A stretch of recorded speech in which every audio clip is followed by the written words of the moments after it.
Hello दोस्तों, मैं शिवम कुमार अपने YouTube channel SV coaching classes में आपका हार्दिक स्वागत एवं अभिनंदन करता हूं। तो आज हम पढ़ेंगे क्लास 10th के लिए, 9th के लिए और इंटर के लिए और फर्स्ट ईयर के लिए। हम आपको आज की इस वीडियो में ट्रिक के माध्यम से आपको हम आधुनिक युग की मीरा या महादेवी वर्मा जी की रचनाएं, वो भी ट्रिक के माध्यम से आपको याद करा दूंगा। और मैं ये उम्मीद करता हूं कि मैं जितनी रचनाएं आपको ट्रिक के माध्यम से बताऊंगा आपको सारी रचनाएं याद हो जाएंगी। लेकिन इसके लिए आपको हमारी इस वीडियो को कंप्लीट देखनी होगी। और अगर आपको ये सारी ट्रिकें चाहिए तो आप हमारे अगर चैनल पर नए हैं तो आप हमारे चैनल को सब्सक्राइब करें, शेयर करें और लाइक करें, है ना, ये आप कर दीजिए। ठीक है, तो चलिए बिना देर करते हुए हम शुरू करते हैं और इनकी रचनाएं पढ़ते हैं। तो हालांकि ये तो आपको पता होगा कि ये जीवन परिचय भी बहुत ज़्यादा आता है। तो पता होगा कि होली के दिन फर्रुखाबाद में इनका जन्म हुआ था 1907 में, है ना, और 1987 में इनकी डेथ हो गई थी, है ना। गोविंद सहाय वर्मा इनके पिताजी थे और इनकी माता हेमरानी वर्मा जी थी, है ना। ये आपको पता होगा। बाकी आप शिक्षा दीक्षा ग्रहण करना, बीए प्रश्नातक प्रधानाचार्य के रूप में बहुत सारी मतलब इनकी अवधारणाएं हैं, तो आप देख लीजिएगा। ठीक है, तो हम शुरू करते हैं महादेवी वर्मा जी को। तो सबसे पहले आपने क्लास 9th में इनकी एक रचना पढ़ी होगी जिसको हम गिल्लू के नाम से जानते हैं। क्या नाम से? गिल्लू के। तो पढ़िएगा, समझिएगा, है ना। हम आपको ट्रिक समझाने की कोशिश कर रहे हैं। तो यहाँ से सबसे पहले क्या करेंगे, इनके जीवन में जब ये बचपन में होती है तो इनका एक गिल्लू होता है जो गिलहरी होती है ना, गिल्लू होता है। अब जब आपको पता होगा कि इनकी बचपन में शादी हो जाती है और इनकी जब बचपन में शादी हो जाती है, गिल्लू ये गिल्लू को बहुत ज्यादा प्रेम करते हैं, बहुत ही ज्यादा मानती हैं। अब जब ये अपने ससुराल चली जाती है वर्मा जी, महादेवी वर्मा जी अपने ससुराल चली जाती है तो इन्हें गिल्लू की बहुत ज्यादा याद आती है और इनके माइंड में क्या चल रहे होते हैं, चित्र चल रहे होते हैं। कैसे चित्र चल रहे होते हैं, मतलब यादें, और क्या चल रहे होते हैं, चित्र। और वो भी कब के? अतीत के। तो रचना क्या हो जाएगी? अतीत के चलचित्र। रचना एक ये हो जाएगी ना, अतीत के चलचित्र हो जाएगी, ये हो जाएगी रचना अतीत के चलचित्र। उसके बाद ये क्या करती हैं, अब भाई जब इन्हें बहुत सारी चलचित्र याद होती है तो ये उन पुरानी यादों को याद करती हैं, पुरानी बातों को। तो याद करने को क्या हो जाएगा? संस्मरण। क्या हो जाएगा? संस्मरण करती है, मतलब पुरानी बातों को याद करती हैं। और जब याद करती हैं तो इन्हें क्या होता है, ये यादों की कड़ियां बन जाती हैं, श्रृंखलाओं की कड़ियां, यादों की कड़ियां। तो ये हो जाएगी श्रृंखला की कड़ियां, है ना। ये रचना हो जाएगी श्रृंखला की कड़ियां, ये हो जाएगी श्रृंखला की कड़ियां हो जाती हैं। उसके बाद अब जब इसको मतलब इन्हें काफी ज्यादा याद आती है तो ये अपने घर पे इसकी एक वो बनवा लेते हैं, मूर्ति, है ना। मूर्ति मतलब क्या बनेंगे? स्मारक। स्मारक से रचना हो जाएगी स्मारिका। क्या बनवा लेती है? स्मारक। और लोग स्मारक बनवाने के बाद क्या करते हैं? निरंतर क्या करते हैं? निरंतर, लगातार निरंतर लोग पूजा करते हैं, लेकिन ये परिक्रमा करती हैं। क्या करती हैं? परिक्रमा करती हैं। अब जब इन्हें इतनी याद आ रही है तो इन्होंने क्या किया, अब इन्होंने स्मृति रेखाएं बनवा ली। क्या करके? स्मृति रेखाएं, मतलब उसकी याद में अपने ऊपर क्या बनवा ली? रेखाएं। वो भी कैसी? उसकी तो रचना हो जाएगी स्मृति रेखाएं। ये रचना हो जाएगी स्मृति रेखाएं। ठीक है, ये हो जाएगी स्मृति रेखाएं। तो गिल्लू हो गया, अतीत के चलचित्र हो गया, संस्मरण हो गया, श्रृंखला की कड़ियां हो गई, स्मारिका हो गया, निरंतर परिक्रमा, स्मृति रेखाएं। अब उसके बाद इन्होंने 7 पन्ने का, भाई उसकी याद में इनको पता चल रहा है कि मुझे घर जाना चाहिए, मुझे गिल्लू की बहुत ज्यादा याद आती है, मुझे देखना है। तो इन्होंने, भाई पहले की बात है तो पहले फोन चलता नहीं था, तो इन्होंने एक 7 पन्ने का क्या लिखा? निबंध लिखा। तो 7 से हो जाएगा सत्य और पन्ने से हो जाएगा पन्ना। तो इन्होंने क्या लिखा? 7 पन्ने का क्या लिखा? निबंध। तो ये सब पढ़ना कैसी विधा है? निबंध याद लिखेगा।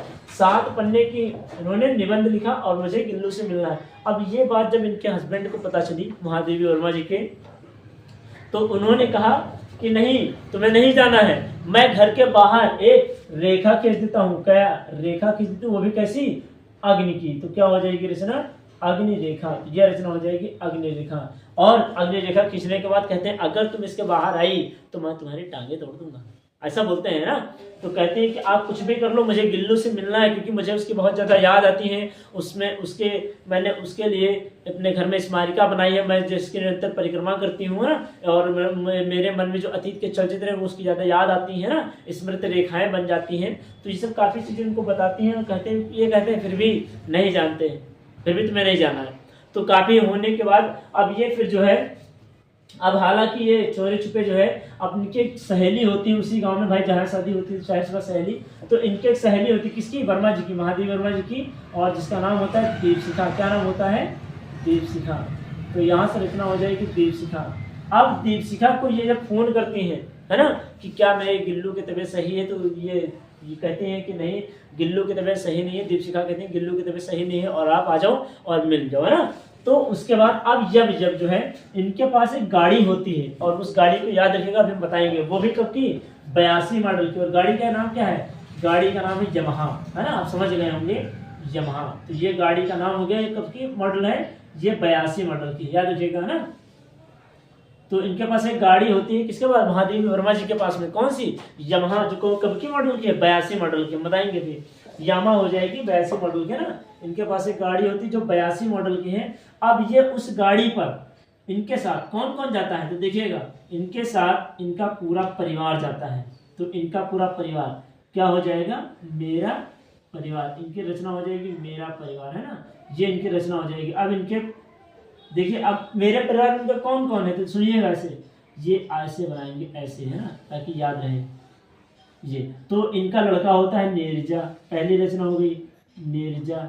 फिर होती है रश्मि, यहाँ हो जाएगा रश्मि, निहार, और फिर उसके बाद क्या हो जाएगा, निहार हो जाएगा, निहार, है ना, नीरजा हो गया, रेशमी हो गया, निहार हो गया, है ना। और उसके बाद, और ये सब क्या है, ये सब आपस में क्या है, पथ के साथी है। क्या है आपस में सब, पथ के साथी। इनसे कोई पूछेगा तुम कहाँ जा रहे हो, तो सब क्या बोलेंगे कि हम क्या है, पथ के साथी हैं। ये रचना हो जाएगी पथ के साथी। और इनसे पूछेगा ये तुम्हारे से कौन है, तो ये बोलेंगे ये मेरा परिवार है। तो इनका परिवार हो गया। अब उसके बाद यहाँ जाने के बाद अब शाम का समय होता है, ये सभी लोग इस वहां पर बैठ करके चल लेते हैं। वहां कब की बात है, शाम की बात है। और कब, कैसे जाते हैं, गीत गाते हुए। तो रचना हो जाएगी सांध्य गीत। क्या हो जाएगी, सांध्य गीत। ये रचना हो जाएगी सांध्य गीत। और सांध्य गीत गाते हुए जा रहे हैं बढ़िया। और पर्व पड़ रहा है दीप जलाने वाला, तो रचना क्या हो जाएगी, पर्व गीत और उसके बाद दीप गीत। ये रचना हो जाएगी पर्व गीत और दीप गीत। अब इसके बाद सब जा रहे होते हैं, और ये सब जाते तो हैं घर अपने, लेकिन पहुंच कहाँ जाते हैं, हिमालय। और हिमालय पर जाने के बाद ये सब वहीं पर क्या हो जाते हैं बेचारे, वहीं पर एक्सीडेंट हो जाता है और सबका क्या हो जाता है, अंत हो जाता है, सब मर जाते हैं। और इस वजह से बोलेंगे यहीं पर साहित्यकार की, जो ये सब इन कवियों की है, जो इन बच्चों की है, साहित्यकार की आस्था का क्या हो जाता है, अंत हो जाता है। साहित्यकार की आस्था का अंत, है ना। और यहीं पर आपकी रचना जो है महादेवी वर्मा जी की वो समाप्त हो जाती है। उम्मीद करते हैं कि आपको ये जो मैंने आपको ट्रिक के माध्यम से बताई है, यहाँ तक ये रचना है, यहाँ तक, है ना, यहाँ तक ये रचना है, ऊपर से चलती आ रही है, फिर यहाँ तक रचना हो गई।